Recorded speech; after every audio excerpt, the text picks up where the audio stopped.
देश का चुनाव आयोग अब कटघरे में खड़ा हो गया है। विपक्ष के नेताओं ने जिस तरह से सवाल उठाए हैं, उसके बाद चुनाव आयोग चुप्पी साधे हुए हैं कि कांग्रेस ने किया था। ये एक नहीं, ऐसे अनेक उदाहरण हैं। और इस परिवार और पार्टी का शुरू से ये रहा है कि चुनाव हारते हो तो वोटर पे ठीकरा फोड़ दो, या इलेक्शन कमीशन पे ठीकरा फोड़ दो, या इलेक्शन कमीशन के नियमों पर, कार्यप्रणाली पर प्रश्न चिन्ह खड़ा कर दो। इंदिरा गांधी जी ने तो यहां तक कह दिया कि मतदाता मूर्खों का टोला है। Indira Gandhi said voters a bunch of fools. और इस 77 का चुनाव हारने के बाद कहा। 1999 में जब राजीव गांधी जी हारे तो उन्होंने बैलेट पेपर पर ठीकरा फोड़ दिया। वो उस समय कहते थे इलेक्ट्रॉनिक मशीन लाओ, आज उनके सुपुत्र राहुल गांधी जी कहते हैं कि भाई ईवीएम बंद करो, वापस बैलेट पेपर पे जाओ। और ये एक के बाद महाराष्ट्र, हरियाणा, दिल्ली, अनेकों राज्यों और देश में 3 बार लगातार चुनाव हारने के बाद, 90 चुनाव हारने के बाद राहुल गांधी जी आरोप प्रत्यारोप पर लगातार जारी हैं। अब इनका मॉडस ऑपरेंडी क्या है राहुल जी का? चुनाव हारो, झूठे आरोप लगाओ, कभी इलेक्शन कमीशन में कंप्लेंट दर्ज मत कराओ, कभी सबूत मत दो, और लोकतंत्र को फर्जीवाड़ा करके एक तरह से जनता को भ्रमित करने का काम करो, लोकतंत्र को नीचा दिखाने का काम करो। मेरा राहुल गांधी से सीधा सवाल है, किस बात का डर है राहुल जी? शपथ पत्र नहीं देते, सबूत नहीं देते, झूठे आरोप लगाकर भाग जाते हो, और यही आपका तरीका हो गया है।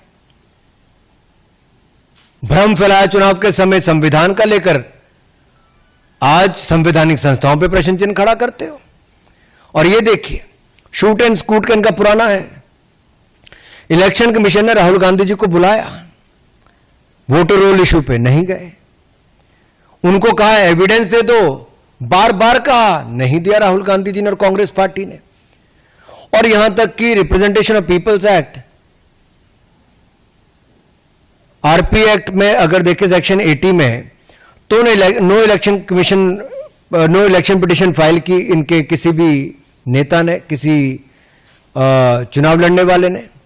और अगर आप दाहिनी ओर देखेंगे तो इंडियन नेशनल कांग्रेस और आरजेडी को, ये पूरा चार्ट देखिए आप ध्यान से।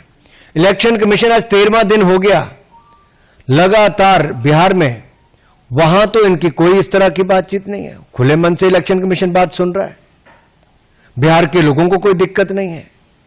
लेकिन जब इनके पास बिहार में मुद्दा कोई नहीं बचा, चुनाव में जाने से पहले हार स्वीकार कर ली, तो अब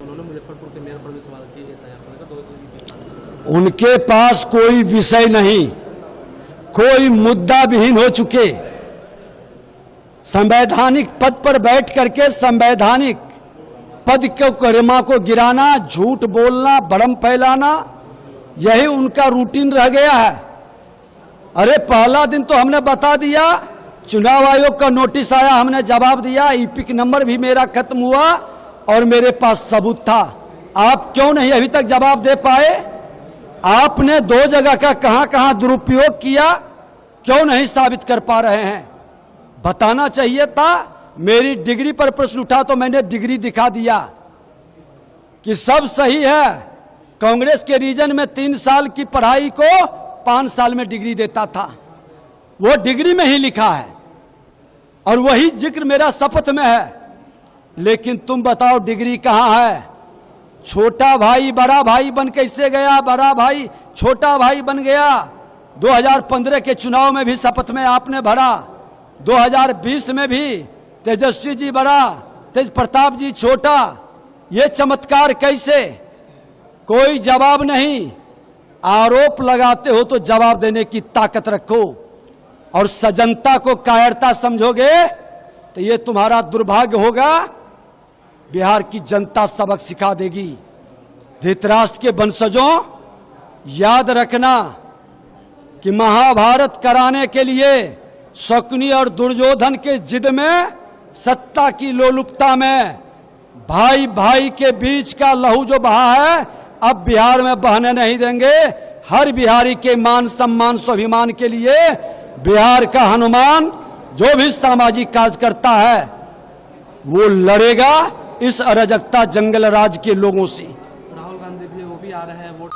स्वतंत्रता दिवस के शुभ अवसर पर मैं डिप्लोमा अभियंता संघ झारखंड की ओर से सभी देशवासियों एवं राज्यवासियों को हार्दिक बधाई देता हूं और सभी अभियंताओं से आग्रह करता हूं कि आप पूरी लगन और मेहनत से कार्य करें और राज्य को ऊंचाई पर ले जाने का प्रयास करें। जय हिंद। स्वतंत्रता दिवस के शुभ अवसर पर झारखंड, बिहार समेत संपूर्ण देशवासियों को स्वतंत्रता दिवस की हार्दिक बधाई एवं शुभकामना देते हैं और हम यही कहेंगे कि आइए एक साथ मिलके एक होके देश के विकास में योगदान दें और देश का विकास हो। अगर देश का विकास होगा तो हम खुशहाल रहेंगे, हमारे आने वाले पीढ़ी खुशहाल रहेगा, हमारा देश खुशहाल रहेगा। जय हिंद, जय भारत। समस्त झारखंड वासियों को स्वतंत्रता दिवस की हार्दिक शुभकामनाएं, हार्दिक बधाई। आज हम सभी मिलकर ये प्रेरणा लेते हैं कि भारत के प्रधानमंत्री आदरणीय श्री नरेंद्र मोदी जी ने विकसित भारत का जो सपना देखा था, हम सभी उनके हाथों को मजबूती दें। आइए हम सब मिलकर के उनके सपने को पूरा करें। जय हिंद, जय Bharat. Wish you a very very happy independence day.